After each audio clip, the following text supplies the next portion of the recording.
Comments comments तो दिखा। Hello दोस्तों, नमस्कार। मैं बीके पाठक स्वागत करता हूं आप सभी का। और गाइस, ब्लड पढ़ रहे थे, ब्लड ग्रुप्स को पढ़ लिया था। ब्लड ग्रुप्स के बाद हमने हृदय की शुरुआत कर दी थी, हार्ट की शुरुआत कर दी थी। और हार्ट के बारे में बहुत बेसिक सी जो जानकारियां थी, वेट कितना होता है, कहाँ पाया जाता है ना, किस प्रकार का अंग है, कितने कितने चेंबर, किस किस जीव में, किस किस ऑर्गेनिज्म में, किस किस एनिमल में हार्ट में कितने कितने चेंबर होते हैं, ये सारी बातें हमारी पिछली क्लास में हो गई थी। ठीक। और अब हम डिस्कस करने वाले हैं कि हार्ट काम कैसे करता है। और वो काम सीखने से पहले, वो काम पढ़ने से पहले अपने को रुधिर वाहिनियों को पढ़ना है, ब्लड वेसल्स को पढ़ना है। तो आइए सबसे पहले ब्लड वेसल्स के साथ टॉपिक की शुरुआत करते हैं। ब्लड वेसल्स, ब्लड वेसल्स को बोलते हैं रुधिर वाहिनियां। रुधिर वाहिनियां हमारी बॉडी में 3 प्रकार की होती हैं।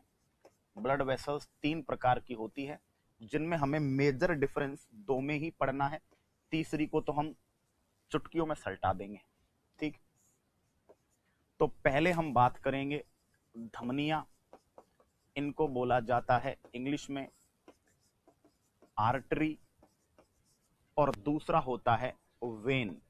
वेन को बोलते हैं शिरा। और शिराओं के लिए एक और वर्ड लोकल लैंग्वेज में काम में लिया जाता है, जिसे बोलते हैं नस। ठीक है, नसें। और तीसरा जो है, उन्हें बोला जाता है रुधिर केशिकाएं, ब्लड कैपिलरीज। बहुत आसानी से आप ये पूरा सिस्टम अब समझ पाएंगे, है ना। इन्हें बोला जाता है ब्लड कैपिलरीज, कैपिलरीज। ठीक। अब हमें ज्यादा जो फोकस करना है वो धमनियों और शिराओं पर करना है। ठीक। अच्छा, देखो हार्ट का काम क्या है, क्लियर। हार्ट का काम क्या है, सुनिए। हार्ट का काम है ब्लड को पंप करना। हार्ट इज एन इंजन, समझो। हमारी प्रत्येक कोशिका को ऑक्सीजन चाहिए। कहां से आ रही है ऑक्सीजन? हम सांस ले रहे हैं, सांस ले रहे हैं, फेफड़ों में जा रही है, फेफड़ों ने ब्लड में मिला दिया ऑक्सीजन को। अब ऑक्सीजन को ब्लड में मिला दिया, अब वो ऑक्सीजन प्रत्येक अंग तक कैसे जाएगी? तो उसको क्या करना पड़ेगा? पुश करना पड़ेगा, पंप करना पड़ेगा। तो फेफड़े कहते हैं कि अरे भाई कोई इस ब्लड को ले जाओ, ऑक्सीजन को ले जाओ, शरीर के अंगों में पहुंचा दो। तो हार्ट कहता है ला, तेरे बस की बात नहीं, मुझे दे। हार्ट ने लिया, पंप कर दिया, पंप कर दिया, ऑक्सीजन वाला ब्लड पूरी बॉडी में चला गया। अब फेफड़ा चिल्ला रहा है CO2 वाला ब्लड वापस भी तो लाओ, ताकि मैं CO2 को बाहर निकालूं और फिर से क्या लूं? ऑक्सीजन लूं। फिर हार्ट कहता है तुझसे यार कुछ भी नहीं होता यार, ठीक है मैं चल करता हूं मदद। हार्ट क्या करता है? वापस CO2 वाले ब्लड को खींचता है, और खींच के फिर किसको भेज देता है? फेफड़ों को। तो हम ऐसे समझेंगे कि फेफड़ों से ऑक्सीजन वाला ब्लड हार्ट में आएगा, हार्ट उसे पूरी बॉडी में पंप कर देगा, पंप करने के बाद बॉडी में से CO2 वाला ब्लड वापस हार्ट में आएगा, और हार्ट उसे कहां भेज देगा? फेफड़ों के पास। फेफड़े CO2 बाहर निकाल देंगे और ऑक्सीजन ऐड कर देंगे, और फिर से वही प्रोसेस दोहराई जाएगी। ठीक है, क्लियर। इसका मतलब यह है कि फेफड़े जो होते हैं, लंग्स जो होते हैं, वो हृदय को कैसा रुधिर भेजते हैं? शुद्ध रुधिर। और हृदय भी अंगों को कैसा रुधिर भेजता है? शुद्ध रुधिर। ठीक है, अंगों से हृदय कैसा रुधिर लेता है? अशुद्ध रुधिर, CO2 वाला। और हृदय फेफड़ों को भी कैसा रुधिर भेजता है? CO2 वाला। तो इसका मतलब क्या है कि हृदय सभी अंगों को ऑक्सीजन वाला ब्लड भेजता है, लेकिन फेफड़ों को CO2 वाला भेजता है। क्यों? क्योंकि फेफड़े ही तो CO2 वाले को O2 वाले में बदलेंगे। इसके अलावा यह बात भी सही है कि सभी अंग हार्ट को अशुद्ध रुधिर भेजते हैं, लेकिन फेफड़े अशुद्ध नहीं भेजते, फेफड़े शुद्ध भेजते हैं। इसका मतलब सभी अंगों के साथ जो प्रोसेस है, फेफड़ों के साथ उसकी उल्टी प्रोसेस है। हार्ट को सभी अंग अशुद्ध रुधिर भेजते हैं, CO2 वाला भेजते हैं, लेकिन फेफड़ा जो होता है वो O2 वाला शुद्ध रुधिर भेजता है। ठीक है, हृदय सभी अंगों को शुद्ध रुधिर भेजता है, O2 वाला ब्लड भेजता है, लेकिन फेफड़ों को वो O2 वाला नहीं भेजता, CO2 वाला भेजता है। लंग्स के साथ कहानी उल्टी है। ठीक, अब सुनना। तो धमनियों का काम क्या है बेटा? धमनियों का काम है शुद्ध रुधिर। शुद्ध रुधिर का मतलब क्या होगा? उसमें ऑक्सीजन। शुद्ध रुधिर हृदय से अंगों की ओर, शुद्ध रुधिर को हृदय से अंगों की ओर भेजती है कौन? शुद्ध रुधिर को हृदय से अंगों की ओर कौन भेजती है? धमनियां। और अशुद्ध रुधिर को, शिराओं की बात करेंगे तो अशुद्ध रुधिर अंगों से हृदय की ओर, है ना, अशुद्ध रुधिर अंगों से हृदय की ओर, ऑर्गन्स टू हार्ट, अंगों से हार्ट की ओर कौन भेजती है? शिराएं।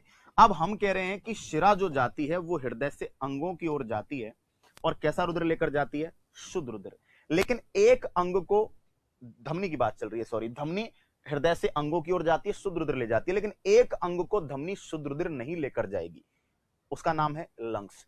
तो यहां पे जो पल्मोनरी, पल्मोनरी वर्ड फेफड़ों के लिए आता है, पल्मोनरी या जो फुफ्फुसीय धमनी है, फुफ्फुसीय धमनी, ये धमनी क्या कर रही है?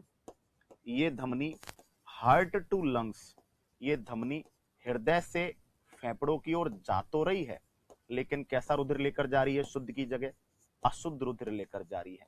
यानी सारी धमनियों से एक धमनी जो है उल्टा काम कर रही है, उसका नाम है पल्मोनरी धमनी। इसी तरह जब शिराओं की बात करोगे तो पल्मोनरी शिरा, जो फुफ्फुसीय शिरा है, पल्मोनरी शिरा, ये उल्टा काम करेगी, ये लंग्स टू हार्ट जाएगी, ये फेफड़ों से, है ना, फेफड़ों से हार्ट जाएगी, और ये कैसा रुधिर लेकर जाती है? ये अशुद्ध की जगह शुद्ध रुधिर लेकर जाएगी।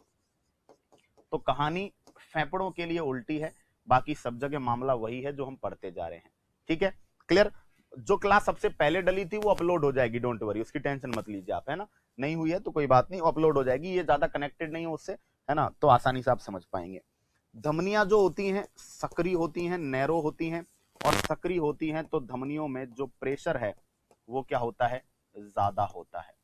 ठीक है, दूसरी बात, धमनियों में क्या नहीं होते? धमनियों में बाल्व या धमनियों में कपाट नहीं होते, धमनियों में बाल्व नहीं होते, धमनियों में कपाट नहीं होते। और तीसरी बात करें, सबसे बड़ी धमनी, जो लार्जेस्ट आर्टरी है, इसका नाम पेपर्स में कई बार आया है, सबसे बड़ी धमनी का जो नाम है वो है महाधमनी। महाधमनी, इसको बोला जाता है एओर्टा। वैसे बोला जाता है उदरीय महाधमनी, एब्डोमिनल एओर्टा, लेकिन इसका नाम है एओर्टा। ठीक, इसी तरह जब हम शिरा की बात करेंगे,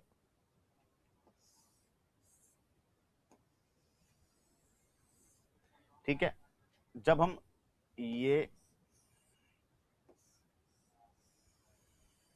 हम शिरा की बात करेंगे तो यहां क्या पढ़ेंगे कि शिरा जो होती है वो कैसी होती है?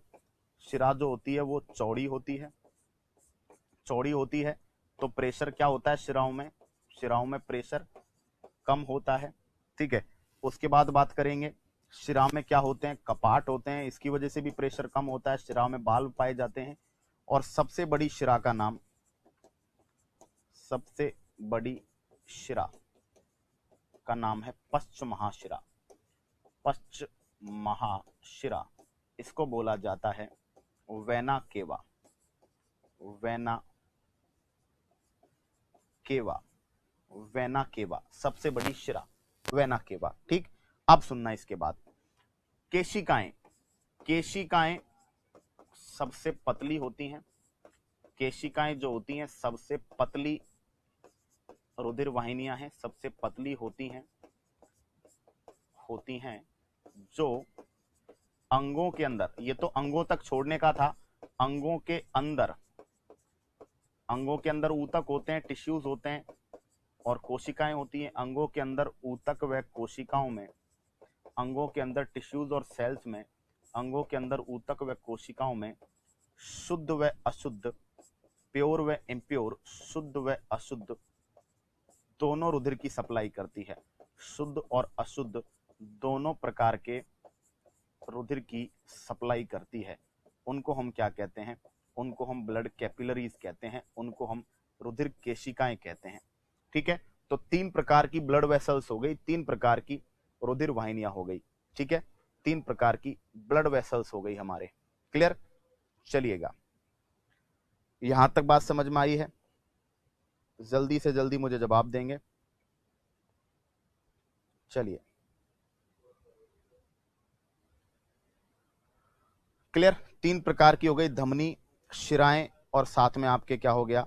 धमनी, शिराएं, और साथ में आपके हो गया ब्लड कैपिलरीज। ठीक है, वीडियो दिख रहा है, प्रॉपरली दिख रहा है? ठीक है, चलिए, बात समझ में आ गई क्या? डन, ओके, चलिए ठीक है, क्लियर। सर सबसे जल्दी रेस्पिरेशन, देखो रेस्पिरेशन की अगर आप बात करेंगे, वैसे रेस्पिरेशन आपके सिलेबस में नहीं है, बट रेस्पिरेशन और सर्कुलेशन, श्वसन की बात करें या फिर हम बात करें रुधिर परिसंचरण की, तो आकार जितना छोटा होगा जीव का उतनी ज्यादा रेस्पिरेशन रेट होगी। तो फास्टेस्ट जो रेस्पिरेशन है वो उसमें होगा जिसका साइज सबसे छोटा होगा। अब ढूंढ लीजिए अकॉर्डिंग टू ऑप्शन, ठीक है, चलिए। और फास्टेस्ट सर्कुलेशन भी उसी में होगा। तो बच्चों में हार्ट रेट ज्यादा होती है, छुचुंदर में, छिपकली में हार्ट रेट बहुत ज्यादा है क्योंकि उनका साइज बहुत छोटा है, ठीक है, पढ़ेंगे आगे चल के सारी चीजें। तो 3 प्रकार की रुधिर वाहिनियां हो गई, धमनियां, शिराएं और ब्लड कैपिलरीज, ठीक है। धमनी हृदय से अंगों की ओर जाती है, शुद्ध रुधिर लेकर जाती है, लेकिन एक अंग है फेफड़ा, उसको शुद्ध रुधिर नहीं भेजना, उसको अशुद्ध रुधिर भेजना है, पल्मोनरी धमनी, है ना। शिराएं जो होती है अंगों से हृदय अशुद्ध रुधिर लाती है, लेकिन फेफड़ों से जब ब्लड लेकर आएगी हृदय में तो कैसा रुधिर लाएगी, शुद्ध रुधिर, उसका नाम होगा पल्मोनरी शिरा, ठीक है। अब हम हार्ट की क्रियाविधि पढ़ेंगे और आसानी से हम जो है इस मैकेनिज्म को समझ लेंगे, फिर जो है टॉपिक हमारा आगे बढ़ेगा। देखिए हम बात कर रहे हैं आलिंद और निलय, ये हो गए आलिंद और ये हो गए,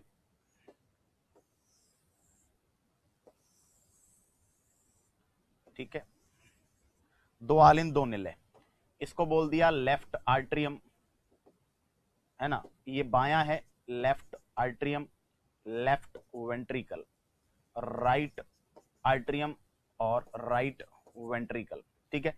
इधर से पढ़ेंगे, देखो ये लेफ्ट और ये राइट, ठीक। यहां से ये हो गए फेफड़े, फेफड़ों से कैसा ब्लड चला, शुद्ध रुधिर। अब शुद्ध रुधिर का कलर कैसा होता है भाई, शुद्ध रुधिर का कलर जो होता है वो रेड होता है, ठीक है। मैं इसको ब्लैक बना देता हूं कलर,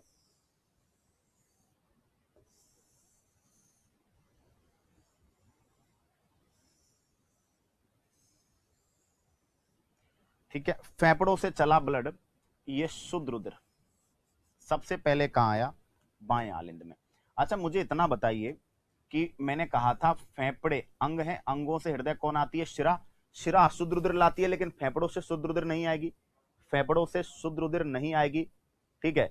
बेटा बर्ड्स माना जाएगा ना, बर्ड्स पक्षियों का साइज क्या होता है, छोटा होता है, जनरली सब पक्षी जो होते हैं सबसे छोटे होते हैं, ठीक है, इस वजह से। तो लंग्स जो है, लंग्स में सुनिएगा फेफड़ों से जो हृदय आएगा वो शिरा आएगी, और शिरा कौन सी शिरा होगी, पल्मोनरी शिरा। अब शिरा जनरली अशुद्ध रुधिर लाती है, लेकिन पल्मोनरी शिरा कैसा रुधिर लाएगी, शुद्ध रुधिर लाएगी। तो सबसे पहले फेफड़ों से शुद्ध रुधिर आया, और क्वेश्चन 1 हमारा बना कि सबसे पहले किस भाग में शुद्ध रुधिर आया, तो आपने बोल दिया कि सर बाएं आलिंद में आया, ठीक है, बाएं आलिंद में। अब बाएं आलिंद बाएं निलय के बीच में 2 छल्लों वाला क्या है, कपाट है, ठीक है, बाएं आलिंद बाएं निलय के बीच में ये जो कपाट है इसको बोल दिया आपने द्विवलनी कपाट, द्विवलनी कपाट, इसको बोलते हैं बाइकस्पिड बाल्व, इसका एक नाम और है मिट्रल बाल्व, मिट्रल बाल्व। देखो कपाटों का काम है ब्लड को एक दिशा में जाने देना, जो ब्लड इसको क्रॉस करके नीचे आ गया ना वो ऊपर नहीं जाएगा, ठीक है। तो कपाटों का काम क्या है, ब्लड को एक दिशा में जाने देना, ये वाल्व्स का काम है, और इसकी वजह से क्या होता है, प्रेशर मेंटेन होता है, ठीक है। अब ये ब्लड यहां से चला, प्योर ब्लड है, ठीक है, प्योर ब्लड है, ये यहां से चला, यहां आ गया, यहां पे एक बाल्व है जिसकी आकृति है आधे चंद्रमा के जैसी, ठीक है। इस बाल्व का नाम है अर्धचंद्राकार कपाट, सेमी ल्यूनर वाल्व, अर्धचंद्राकार, अर्धचंद्राकार कपाट कहते हैं इसको। और अर्धचंद्राकार के कपाट के साथ साथ इसका नाम एक और है महाधमनी कपाट।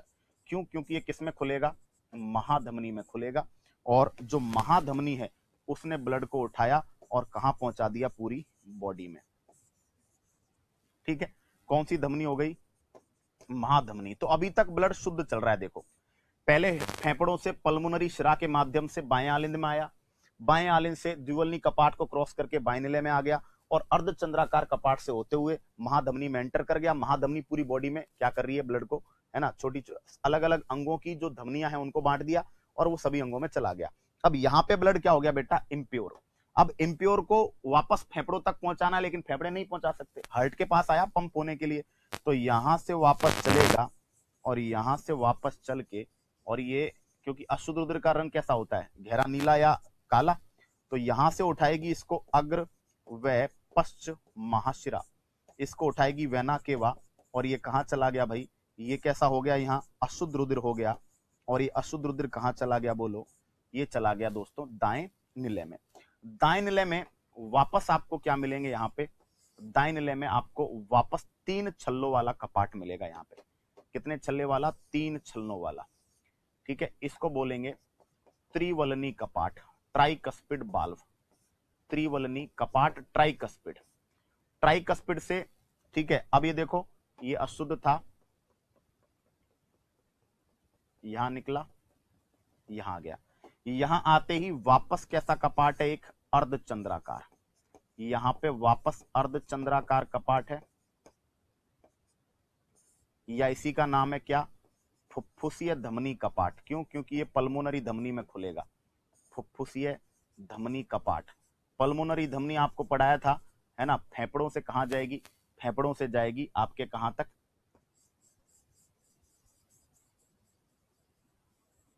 पल्मोनरी धमनी हार्ट से फेफड़ों तक जाएगी, तो ये पल्मोनरी धमनी है, और ये अकेली ऐसी धमनी है जो शुद्ध की जगह कैसा रुधिर ले जा रही है, अशुद्ध रुधिर। पल्मोनरी धमनी कैसा रुधिर लेकर जा रही है, इम्प्योर ब्लड।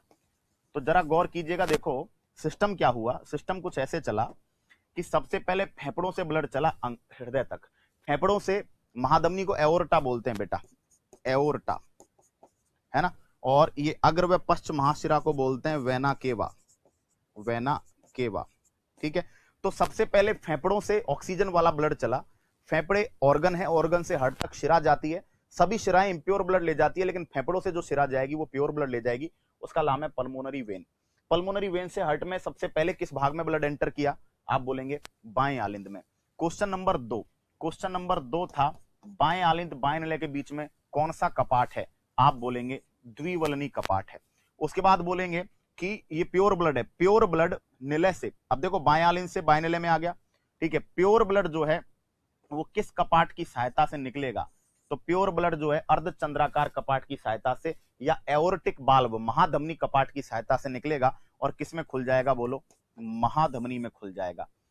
ब्लड अशुद्ध हो गया, है ना, अंगों में जाके, अंगों में जाने के बाद वो महाशिरा के माध्यम से, अग्र और पश्च महाशिरा के माध्यम से कहां चला जाएगा, वो चला जाएगा आपके दाएं आलिंद में। तो देखो शुद्ध रुधिर की एंट्री बाएं आलिंद में होगी और अशुद्ध रुधिर की एंट्री दाएं आलिंद में। शुद्ध रुधिर बाएं भाग में पाया जा रहा है, रेड रेड रेड, और अशुद्ध रुधिर कहां पाया जा रहा है बोलो, ब्लू ब्लू ब्लू, आपके दाएं भाग में, ठीक है। उसके बाद क्वेश्चन हुआ, उसके बाद क्वेश्चन ये हुआ कि आपके दाएं आलिंद और दाएं निलय के बीच में कौन सा कपाट है, तो आप बोलेंगे त्रिवलनी कपाट, ठीक है। उसके बाद अशुद्ध रुधिर जब हार्ट से निकलेगा, किस कपाट से निकलेगा, वापस अर्धचंद्राकार कपाट जो फुफ्फुसीय धमनी में खुलेगा, और फुफ्फुसीय धमनी के बाद वापस हृदय से अशुद्ध रुधिर फेफड़ों तक कौन ले जाएगी, तो आप बोलेंगे पल्मोनरी, कौन, पल्मोनरी धमनी, ठीक है। अच्छा, फेफड़ों के दोनों भागों को जोड़ने वाला आवरण जो होता है, फेफड़ों के दोनों भागों को जोड़ने वाली जो दीवार है उसको क्या बोलते हैं, सेप्टा, क्या बोलते हैं। Question number 10। तो यहाँ पे 10 क्वेश्चंस हो गए। देखिए शुरुआत कीजिए फेफड़ों से। लंग्स में ब्लड प्योर हुआ, ऑक्सीजन मिली उसके अंदर, ऑक्सीजन वाले ब्लड को बॉडी में पहुंचाना है, लंग्स की ताकत नहीं है, तो लंग्स ने बोला किसको, हार्ट को, कि भाई तू भेज दे, हार्ट ने बोला ठीक है मैं पंप कर दूंगा। अब अंग है फेफड़े, फेफड़ों से हृदय तक जाती है शिराएं, शिराएं अशुद्ध रुधिर लेकर जाती है, लेकिन फेफड़ों को तो शुद्ध रुधिर भेजना है, तो फेफड़ों ने बोला कि देख भाई शिरा मेरे पास शुद्ध रुधिर है, अशुद्ध रुधिर नहीं है, तो शिरा ने बोला ठीक है जी ये ले जाएंगे। तो शुद्ध रुधिर सबसे पहले अकेली ऐसी शिरा, अकेली ऐसी वेन जो प्योर ब्लड लेकर जा रही है उसका नाम क्या, पल्मोनरी शिरा। कहां जाएगी, फेफड़ों से हार्ट। हार्ट में सबसे पहले कहां एंटर हुआ ब्लड, बाएं आलिंद में। बाएं आलिंद बाएं निलय के बीच में कितने छल्ले वाला कपाट है, 2 छल्ले, ठीक है। बाएं निलय से जब ब्लड निकला तो किस कपाट से निकला, अर्धचंद्राकार कपाट। अर्धचंद्राकार कपाट से निकल गया, किसमें खुल गया, महाधमनी में। सबसे बड़ी धमनी है, छोटी छोटी धमनियों में बढ़ जाती है जो अलग अलग अंगों को जाती है। सभी अंगों में जाकर ब्लड कैसा हो गया, इंप्योर, उसका कलर चेंज हो गया, CO2 की वजह से ब्लू या ब्लैक, है ना। अंगों से आई जो शिराएं हैं वो सारी मिल गई किसमें, अग्र और पश्च महाशिरा में, और ये दोनों किसमें चली गई बोलो, दाएं आलिंद में। क्योंकि हार्ट में ब्लड हमेशा आलिंदों से एंटर करता है, आलिंद ऊपर होते हैं, निलय नीचे होते हैं। हार्ट में ब्लड हमेशा आलिंदों से एंटर करता है और निलयों से निकलता है। ठीक है, तो बाएं भाग में शुद्ध रुधिर है तो बाएं आलिंद से एंटर करेगा शुद्ध रुधिर और बाएं नले से निकल जाएगा। अशुद्ध रुधिर दाएं आलिंद से एंटर करेगा, दाएं नले से निकल जाएगा। दाएं आलिंद दाएं नले के बीच में कितने छल्ले वाला कपाट? 3 छल्ले। उसके बाद जब दाएं नले में आ गया तो यहां से अर्धचंद्राकार कपाट की सहायता से ब्लड वापस जा रहा है, किसमें खुल गया? पल्मोनरी धमनी में। तो ये इसीलिए इसको पल्मोनरी धमनी कपाट बोलते हैं, पल्मोनरी आर्टरिक वाल्व बोलते हैं। अब जरा गौर कीजिए कि हृदय को अगर त्रिकोणाकार अंग हम माने तो ध्यान दीजिएगा कि सबसे पहले हार्ट एंटर कहां हुआ? बोलो, बाएं आलिंद में, है ना, और घूम घाम के सबसे लास्ट में निकला कहां से? दाएं निलय से। इसलिए जो डायग्राम में आप तीर डालते हो ना बेटा, वो तीर भी सोच समझ के डालना चाहिए आपको, क्योंकि वो तीर बताता है कि ब्लड की एंट्री कहां से है और ब्लड का एग्जिट कहां से है। बात समझ में आ रही है क्या? तो ये था पूरा डायग्राम, ये थी पूरी स्ट्रक्चर कि हार्ट में किस तरीके से ब्लड जो है एंटर कर रहा है, कितने कितने बाल्व हैं। तो हार्ट में देखो टोटल 4 बाल्व हैं। बाएं आलिंद बाएं नले के बीच में द्विवल्नी कपाट, दाएं आलिंद दाएं नले के बीच में त्रिवल्नी कपाट, और बाएं नले दाएं नले में, दोनों नलियों से जब ब्लड निकलता है तो किस कपाट से निकल रहा है? वो अर्धचंद्राकार सेमी ल्यूनर वाल्व से निकल रहा है। ठीक है, बात समझ में आ गई हो तो मैं चर्चा आगे बढ़ाता हूं। हमें बहुत सी जानकारी इकट्ठी करनी है और बहुत सी जानकारी पढ़नी है। ठीक है, बात समझ में आ गई यहां तक? चलो,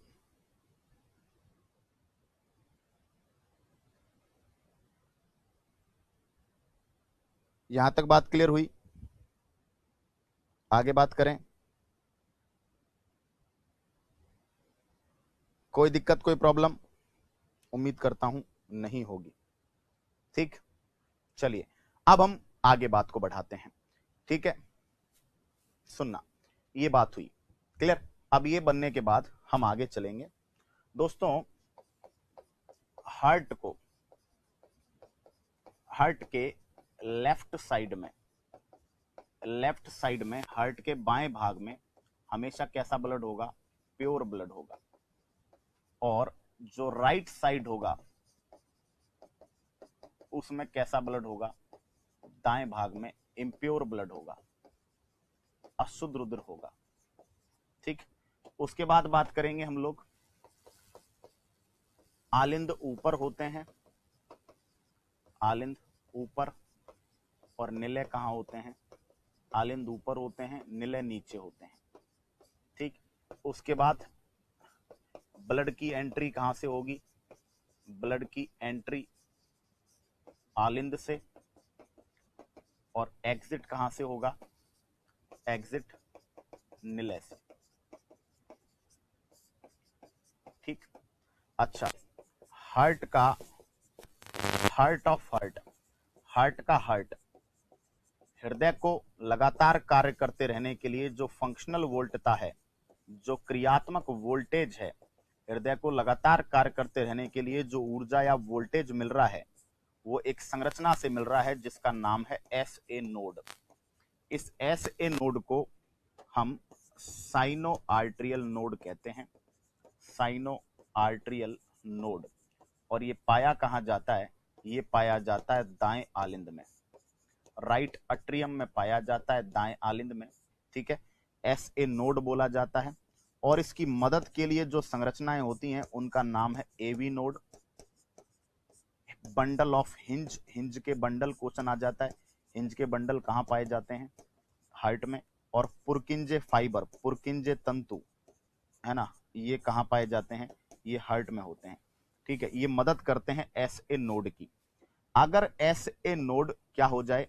खराब हो जाए तो आर्टिफिशियल पेसमेकर लगा दिया जाता है, आर्टिफिशियल कृत्रिम पेसमेकर लगा देते हैं, आर्टिफिशियल पेसमेकर। और आर्टिफिशियल पेसमेकर में या तो लिथियम या यूरेनियम धातु काम में ले जाती है, लिथियम मेटल काम में लेते हैं या यूरेनियम मेटल काम में लेते हैं। तो हृदय का, हृदय हार्ट को लगातार कार्य करते रहने के लिए जो वोल्टेज है वो कहां से मिलता है? वो मिलता है दोस्तों, ये आपका मिलेगा कहां से, है ना, ऐसे नोड से, साइनो आर्ट्रियल नोड। इसकी मदद करते हैं एवी नोड। एवी नोड को, एवी नोड का नाम देख लीजिएगा, आर्ट्रियो वेंट्रिकुलर नोड, आलिंद और निलय के बीच होता है इसलिए बोलते हैं आर्ट्रियो वेंट्रिकुलर नोड। पूछा नहीं गया है कभी, लेकिन पूछ सकते हैं। इसकी मदद करता है ऐसे नोड की, आर्ट्रियोवेंट्रिकुलर नोड। ठीक, क्लियर। ये हृदय के बारे में कुछ बातें हमारी रही। अच्छा, हृदय को देखना, हार्ट खुद भी अंग है, तो हृदय के बाएं भाग में अमित तो हमेशा शुद्ध रुधिर बहता है, लेकिन जो दायां भाग है उसमें शुद्ध रुधिर कहां बहता है? उसमें तो अशुद्ध रुधिर बहता है। तो पेसमेकर उसी में, क्या उसको ऑक्सीजन नहीं चाहिए? तो हृदय द्वारा अपने दाएं भाग को, हृदय द्वारा अपने दाएं भाग को, राइट पार्ट को शुद्ध रुधिर की सप्लाई, हृदय द्वारा अपने दाएं भाग को शुद्ध रुधिर की सप्लाई, शुद्ध रुधिर की सप्लाई जो है किससे की जाती है? कोरोनरी धमनी से की जाती है। कोरोनरी धमनी, कोरोनरी आर्टरी, कोरोनरी धमनी से होती है। ठीक है, कोरोनरी धमनी से होती है, जो दाएं निलय में, दाएं निलय में अलग से कपाट है इसके लिए, जो दाएं निलय में थिवेशियन कपाट है, क्वेश्चन पूछा गया कई बार, जो दाएं निलय में थिवेशियन वाल्व से एंटर करती है, दाएं निलय में थिवेशियन कपाट से प्रवेश करती है। अब ये सीधा पेसमेकर को एनर्जी दे रही है। तो अगर क्लॉट इन कोरोनरी, अगर कोरोनरी में क्या बन जाए? क्लॉट बन जाए, तो ये आपके साइलेंट हार्ट अटैक या सडन अटैक, साइलेंट अटैक है ना, के लिए जिम्मेदार होती है। क्यों? क्योंकि ये पेसमेकर को ब्लड सप्लाई रोक देती है ना। और जिससे पेसमेकर, हार्ट का हार्ट, जैसे आपकी बॉडी में हार्ट है, वैसे हार्ट का हार्ट क्या? पेसमेकर। जब उसको ऑक्सीजन सप्लाई बंद हो गई तो सारा का सारा सिस्टम डाउन हो जाता है।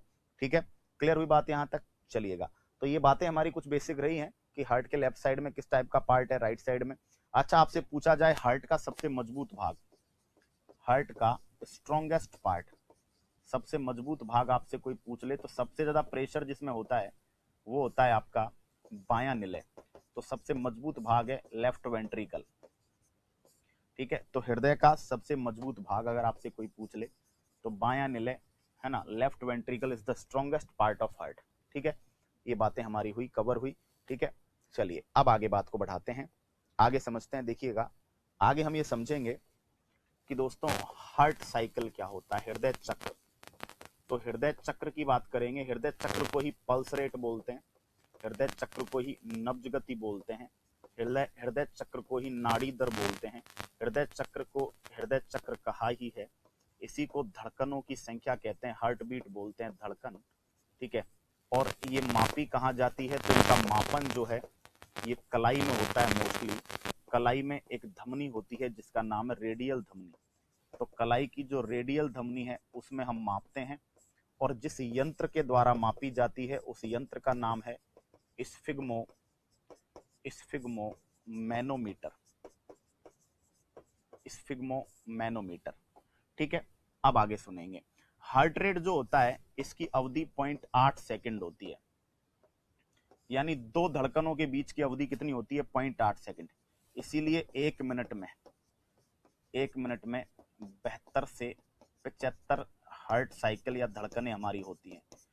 ठीक है, एक मिनट में 1 सेकंड में 0.8 सॉरी, एक हृदय चक्र या दो धड़कनों के बीच की अवधि 0.8 सेकंड है। ठीक है, अब जब हृदय चक्र होता है तो इसमें दो प्रोसेस होती है, एक होता है सिस्टोल और एक होता है डायस्टोल।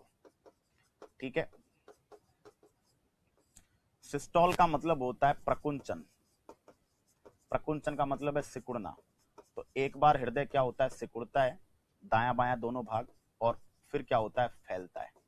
तो जनरली जो हृदय चक्र होता है उसमें शिथिलन, अनुशिथिलन और आपके प्रकुंचन, फैलना और सिकुड़ना, दोनों प्रक्रियाएं होती हैं।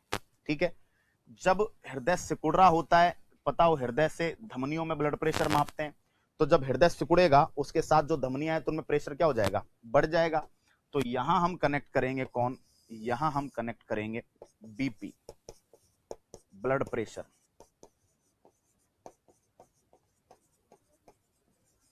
ब्लड प्रेशर के बारे में कहते हैं सन 1734 में हेल्स ने, एक व्यक्ति था जिसका नाम क्या था? हेल्स ने घोड़े में मापा था, घोड़े में मापा सबसे पहले। ठीक है, मापक यंत्र का नाम है स्फिग्मो, अच्छा हमने एक गलत लिख दिया ऊपर, स्फिग्मो, ये स्फिग्मोमीटर है। ऊपर क्या है? स्फिग्मोमीटर, नीचे है स्फिग्मोमैनोमीटर, मैनोमीटर, ये क्या होता है, ब्लड प्रेशर मापता है। इसमें भरा होता है पारा और जिसका मात्रक होता है mm/Hg। पारा जितने मिलीमीटर ऊपर चढ़ जाए वही क्या हो गया आपका ब्लड प्रेशर। ठीक है, अच्छा सुनिएगा, स्थान जहां पर ब्लड प्रेशर मापते हैं तो याद रखना ब्रेंकियल धमनी। ब्रेंकियल धमनी कहाँ होती है, आपके भुजा में, आपके हाथ की भुजा में, आपकी आर्म में होती है। तो आप डॉक्टर के जाते हो तो एक बॉक्सा होता है ना, उसको यहाँ बांध देता है, तो यहाँ पे ब्रेंकियल धमनी है। जब हृदय आपका सिकुड़ रहा होता है तो धमनियों में कौन सा दाब लगता है, सिस्टोलिक दाब। और जब हृदय आपका फैल रहा होता है तो कौन सा दाब लगता है, डायस्टोलिक दाब। ठीक है, सिस्टोलिक दाब हमेशा ज्यादा होगा, तो हमारा सिस्टोलिक दाब 120 है, डायस्टोलिक दाब 80 है, मात्रक लगाएंगे mm/Hg। ठीक है, अब इसको 80 120 भी नहीं बोलना, ये 120 80 है। 120 80 का मतलब पहले सिस्टोल होता है 120, ज्यादा प्रेशर होता है, फिर डायस्टोल होता है 80। ठीक है, तो हमारा ब्लड प्रेशर इस तरह डिफाइन होता है। अच्छा, अगर फास्ट धड़कन हो जाए, हार्ट रेट, हृदय की धड़कन फास्ट हो जाए, तो उसको बोलते हैं टेकीकार्डिया। क्या बोलते हैं, अगर धड़कन फास्ट हो जाए तो टेकीकार्डिया, और अगर धड़कन क्या हो जाए, स्लो हो जाए, तो उसको ब्रेडीकार्डिया कहते हैं। क्या बोलते हैं, अगर धड़कनें फास्ट हो जाए तो टेकीकार्डिया, और अगर धड़कन स्लो हो जाए तो उसको क्या बोलते हैं, ब्रेडीकार्डिया। इसी तरह जब हाई बीपी हो जाए, जब ब्लड प्रेशर बढ़ जाए, तो उसको बोलते हैं हाइपरटेंशन। मेडिकल टर्मिनोलॉजी में क्या बोलते हैं, हाइपरटेंशन। और जब बीपी क्या हो जाए, लो हो जाए, तो उसको बोलते हैं हाइपोटेंशन। क्या बोलते हैं बेटा, हाइपोटेंशन। बात समझ में आ रही है। तो ब्लड प्रेशर और हार्ट रेट एक दूसरे से कनेक्टेड हैं, है ना, एक दूसरे से ये क्या है बताओ, जुड़े हुए हैं। ठीक है, बात समझ में आ गई, यहां तक कोई दिक्कत मुझे बताएं, आप आगे बात करेंगे फिर हम। ठीक है, चलिएगा आगे चीजों को समझेंगे और क्लियर करने की कोशिश करेंगे। चलो, है ना, तो 0.8 सेकंड जो है वो टाइम है। चलो,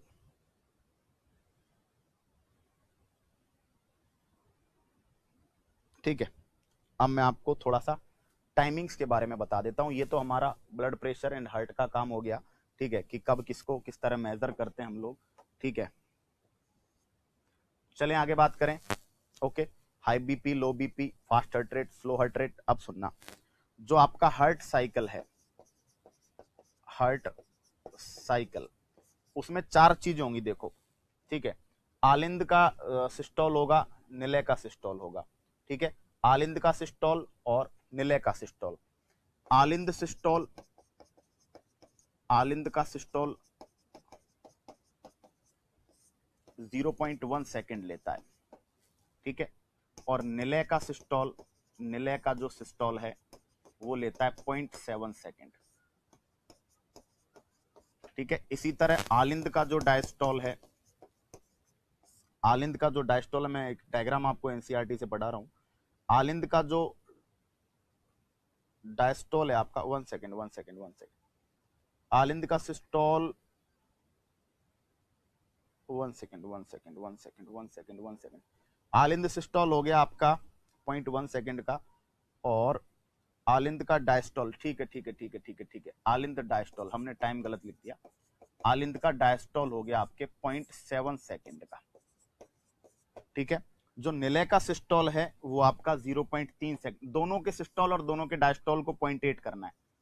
निलय का सिस्टोल 0.3 सेकेंड का, और आपके निलय का डायस्टोल, निलय का डायस्टोल कितना होता है, 0.8 सेकेंड। यानी आपको क्या करना है, देखो ध्यान दो, आपको ये करना है 0.5 सेकेंड, सॉरी 0.5 सेकेंड। देखो आपको क्या करना है, आपको आलिंद के सिस्टोल डायस्टोल की अवधि 0.8 सेकेंड करनी है, और निलय के सिस्टोल डायस्टोल की अवधि भी क्या करनी है, 0.8 सेकेंड करनी है। ठीक है, तो कई बार इनकी अवधि पूछ लेता है ना। अब सुनना, वेल सबसे बड़ा स्तनधारी है, तो वेल के अंदर जो धड़कन है, या हृदय दर भी बोल सकते हैं, वेल के अंदर जो धड़कन है 1 मिनट में लगभग 15 बार। हाथी सबसे बड़ा स्थलीय स्तनधारी है, ये सबसे बड़ा स्थलीय स्तनधारी, भाई व्हेल मैमल है लेकिन वो जलीय है ना। जो टेरेस्ट्रियल जो स्थलीय स्तनधारी है सबसे बड़ा वो हाथी है, उसमें 25 बार हृदय धड़कता है। सबसे छोटा जो स्तनधारी है वो छुछुंदर है। छुछुंदर के अंदर कहते हैं लगभग 600 से 800 बार हृदय धड़कता है। उसके बाद हम मानव की बात करें, ह्यूमन, तो ह्यूमन में जो बच्चा होता है उसके अंदर 120 टाइम, जो एम्ब्रियो होता है माँ के पेट में उसके अंदर 150 टाइम, और जो वयस्क होता है उसमें हम बात करें तो लगभग 72, और जब बुजुर्ग हो जाता है, बूढ़ा हो जाता है, तो उसमें लगभग कितनी बार आपका हार्ट धड़कता है? 60 टाइम्स जो है वो हार्ट धड़कता है। तो ये बहुत बेसिक बेसिक सी बातें हैं। वेल सबसे बड़ा लार्जेस्ट मैमल है, सबसे बड़ा स्तनधारी। अब साइज बड़ी है तो भाई हार्ट को चक्कर लगाने में ब्लड को टाइम ज्यादा लगेगा, तो 1 मिनट में हार्ट हृदय चक्रों की संख्या कम हो जाएगी, सिंपल सी बात है। जीव जितना छोटा होगा उसमें झट से साइकिल पूरा हो जाएगा, तो झट से हार्ट रेट जो है वो आपकी ज्यादा होगी, ठीक है। तो छुछुंदर जो होता है शुरू उसमें 600 to 800 टाइम आपका हार्ट क्या होता है? धड़कता है। क्लियर? तो ये हमारे हार्ट को लेकर, हमारी धड़कनों के लेके जो है बात हमारी हुई है। ठीक, बात समझ में आ गई यहां तक? चलिए अब बात करते हैं। अब बात करेंगे हम हार्ट के साउंड की। तो हृदय की ध्वनि, देखिए हृदय की ध्वनि की बात करते हैं तो हृदय की ध्वनि कपाटों के बंद होने का साउंड है। जो बाल्व्स हैं, बाल्व्स, कपाटों के बंद होने का साउंड, कपाट जब बंद होते हैं तो उसका साउंड जो है वो आपके हृदय की ध्वनि होती है। यंत्र जो है जिससे आप सुनते हो उसका नाम है स्टेथोस्कोप। स्टेथोस्कोप का प्रिंसिपल है इको इको साउंड या ध्वनि का परावर्तन,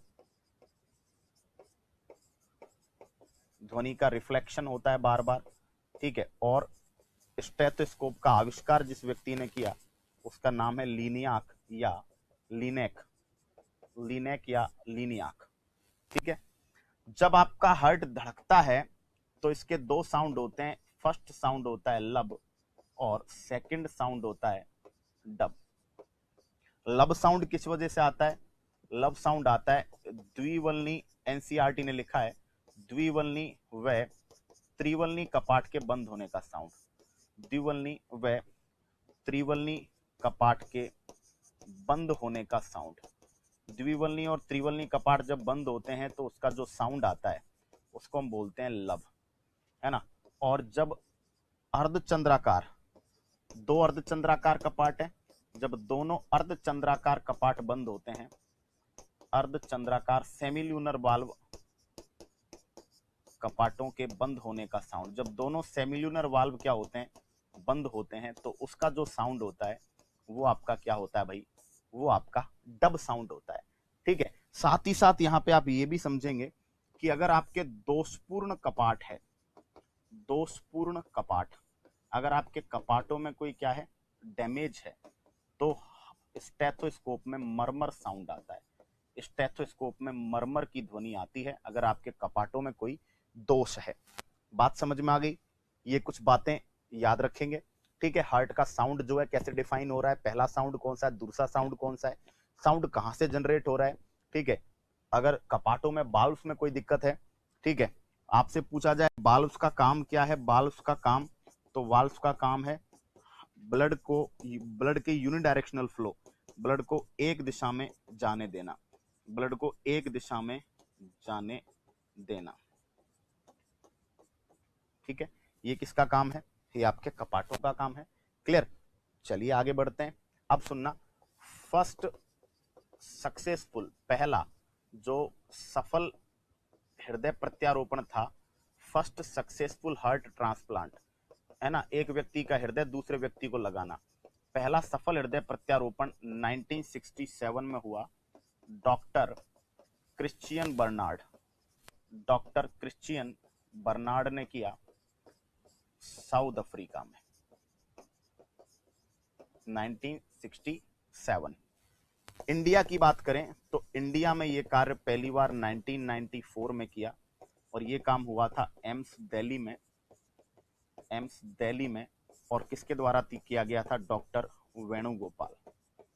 तो विश्व में प्रथम सफल हृदय प्रत्यारोपण, ठीक है, फर्स्ट सक्सेसफुल हार्ट प्लांट, सफल हृदय प्रत्यारोपण, सक्सेसफुल हार्ट ट्रांसप्लांट, सफल हृदय प्रत्यारोपण कब हुआ था, ठीक है, ये याद रखेंगे, क्लियर। उसके बाद अगर हम बात करें, उसके बाद बात करें आर्टिफिशियल हार्ट, कृत्रिम हृदय, आर्टिफिशियल हार्ट, कृत्रिम हृदय, कृत्रिम हृदय। तो कृत्रिम हृदय बनाया गया 1985 में, रॉबर्ट जार्विक नाम के एक साइंटिस्ट थे, जार्विक, और इसका नाम रखा गया, जो आर्टिफिशियल हार्ट था उसका नाम था जार्विक 7, ठीक है। और ये किस किस का बना था, ये रबड़ प्लस एल्यूमिनियम का बना था, रबड़ और एल्यूमिनियम का बना था, साथ में क्या होती है, बैटरी होती है, ठीक है, इसको बैटरी सपोर्ट के द्वारा लगाया जाता है, ठीक, क्लियर। तो ये आर्टिफिशियल हार्ट के बारे में भी बात आपको मैंने बता दी, साथ ही साथ कुछ स्पेशल पॉइंट के थ्रू मैं आपको बता देता हूं कि ब्लड का जो डोनर है, ब्लड डोनर जिसको दाता कहते हैं, दाता, इसको एनसीईआरटी ने कई जगह प्रदाता भी लिखा है, तो शब्द के साथ जो है गड़बड़ हो सकती है। और ब्लड का जो रिसीवर होता है, रिसीवर को ग्राही लिखा है, लेकिन एनसीईआरटी ने कई जगह इसे, एनसीईआरटी ने कई जगह इसे आदाता लिखा है, आदाता। तो ये याद रखिएगा कि है ना, आदाता और दाता दोनों अलग हैं, दाता देने वाला होता है, आदाता लेने वाला होता है, और प्रदाता, तो दाता प्रदाता एक ही है, जबकि ग्राही और आदाता दोनों वर्ड लेने वाले के लिए होते हैं, ठीक है। मेरी बात समझ पा रहे हैं आप, ठीक है।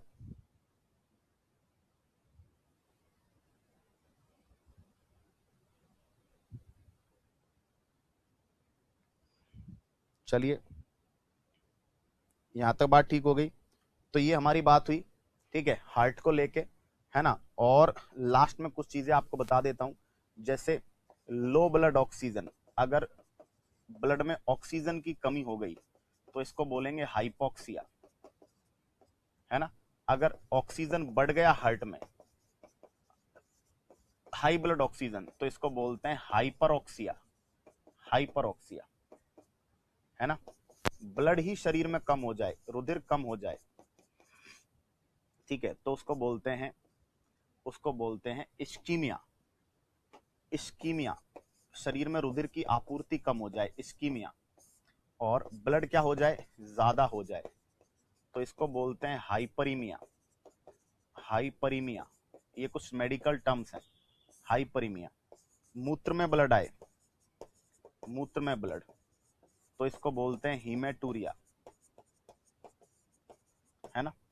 मल में ब्लड आए, मल में ब्लड, तो इसको बोलते हैं मेलिना। नाक से ब्लड आए तो इसको बोलते हैं क्या, एपिस्टेक्सिस, एपिस्टेक्सिस। शरीर में इंटरनल ब्लीडिंग हो जाए, शरीर में आंतरिक रक्तस्राव हो जाए, इंटरनल ब्लीडिंग, अंग कोई फट जाए अंदर, तो उसको बोलते हैं हीमोरेज, क्या बोलते हैं, हीमोरेज बोलते हैं। इंटरनल ब्लीडिंग को क्या बोला जाता है, हीमोरेज बोला जाता है। ब्लड, रुधिर परिसंचरण की जांच, रुधिर परिसंचरण की जांच करनी हो ब्लड सर्कुलेशन की, तो उसको बोलते हैं एंजियोग्राफी। और जो सर्जरी होती है उसको बोलते हैं एंजियोप्लास्टी, ठीक है। सर्जरी में जो स्टेंट काम में लेते हैं, है ना, वो किसका बना होता है, वो बना होता है स्टेनलेस स्टील का, किसका बना होता है, स्टेनलेस स्टील का बना होता है, ठीक है। कई जगह कोबाल्ट क्रोमियम भी लिखा हुआ है, कोबाल्ट क्रोमियम, तो स्टेनलेस स्टील या कोबाल्ट क्रोमियम का बना होता है, जो हार्ट के अंदर क्या डालते हैं, स्टेंट डालते हैं, ठीक है, क्लियर। इंग्लिश में रिसीवर डोनर ही मिलेंगे, है ना। तो बच्चों ये बात हमारी ब्लड सर्कुलेशन को लेकर जो भी मैक्सिमम था वो हमारा हो चुका। बाकी क्वेश्चन सेशंस के माध्यम से और आपकी जानकारी को बढ़ाने का प्रयास करेंगे। तो ब्लड फिनिश हो चुका, अब हम नए टॉपिक पर जाएंगे, ठीक है। तो द्रुत गति से, फास्ट गति से आपके सिलेबस को कवर कराने की जो हमारी योजना है उस पर हम लोग लगे हुए हैं। टेक्नोलॉजी आपके लिए लाइव फ्रॉम क्लासरूम बेस पर हम लोग जो है अपलोड करने वाले हैं कल परसों में, बायोटेक्नोलॉजी।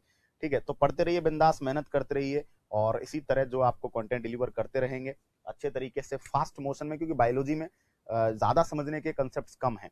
ठीक है, एक दो बार रिपीट कर लो, अच्छे समझ में आ जाएगा। फिजिक्स और केमिस्ट्री में ज्यादा टाइम लगा हमें, क्यों? क्योंकि वो पहली बात तो हम बहुत ज्यादा लेवल बढ़ाकर चल रहे थे, दूसरी बात ये वो बच्चों का स्ट्रांग होता नहीं। बायोलॉजी तो रट्टा है, पढ़ना है पढ़ना है पढ़ना है पढ़ना है, रटना है। ठीक है, तो आगे बात करेंगे बच्चों कल, तब तक के लिए लेता हूं विदा, टाटा बाय बाय, जय हिंद।